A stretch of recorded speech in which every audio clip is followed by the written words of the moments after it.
નમસ્કાર, આપ જોઈ રહ્યા છો સ્પાર્ક ટુડે ન્યૂઝ। વડોદરાના તમામ ગેમ ઝોનની ચકાસણી કરવામાં આવી રહી છે। એમજીવીસીએલ, પોલીસ, મેકેનિકલ અને સિવિલ એન્જિનિયરો ટીમ બનાવી અને ચેકિંગ હાથ ધરશે। વડોદરાના મ્યુનિસિપલ કમિશનર દિલીપભાઈ રાણા દ્વારા નિવેદન આપવામાં આવ્યું છે। ચેકિંગ બાદ ક્ષતિ જણાશે તો કાર્યવાહી પણ કરવામાં આવશે। 9 મેના રોજ ફન બ્લાસ્ટનું ચેકિંગ કર્યું હતું અને ત્યાં ક્ષતિ અગાઉ જણાતા પૂરતી વ્યવસ્થા બાદ એનઓસી આપવામાં આવી હતી। સર્કસમાં પણ ક્ષતિ જણાતા બંધ કરાવી અને તમામ નિયમોનું પાલન થતાં શરૂ કરાવી હતી। જે પણ મોલ અન્ય જગ્યા ઉપર ફાયર એનઓસી હશે તો પણ ચકાસણી કરવામાં આવશે। જ્યાં નિયમ ભંગ થશે ત્યાં કાર્યવાહી થશે।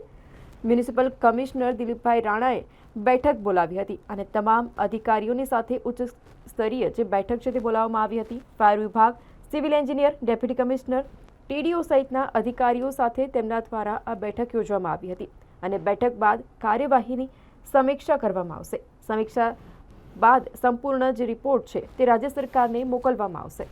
વડોદરામાં જેટલા પણ ગેમિંગ ઝોન છે એની ડિટેલ ચકાસણી કરાઈ રહી છે, જેમાં અમારા ફાયરના અધિકારીઓ એમજીવીસીએલ તરફથી એનું લોડ, ઇલેક્ટ્રિસિટીનું લોડ કેલ્ક્યુલેટ કરવા માટે અને એમના તરફથી ચકાસણી કરવા માટે એ અધિકારી, પોલીસ, મેકેનિકલ, સિવિલ એમ કરીને સમગ્ર રીતે ટીમની રચના કરવામાં આવી છે અને વિવિધ ગેમિંગ ઝોનોની ચકાસણી કાલે પૂર્ણ કરી છે।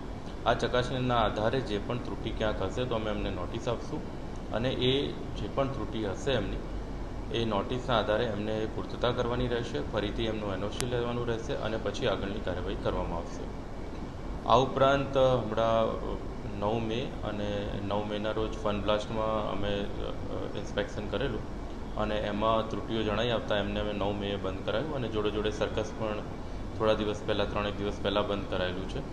આ ઉપરાંત આતાપી વંડરલેન્ડ પણ ચાલે છે, એ પણ લગભગ 3-4 મહિનાથી એ પણ બંધ છે। એટલે સમગ્ર રીતે જે ગેમિંગ ઝોન છે એની ચકાસણી કરવામાં આવી રહી છે અને જે પણ એમની ત્રુટિ હોય એની પૂર્તતા કરવા માટે અમે સૂચના આપી છે।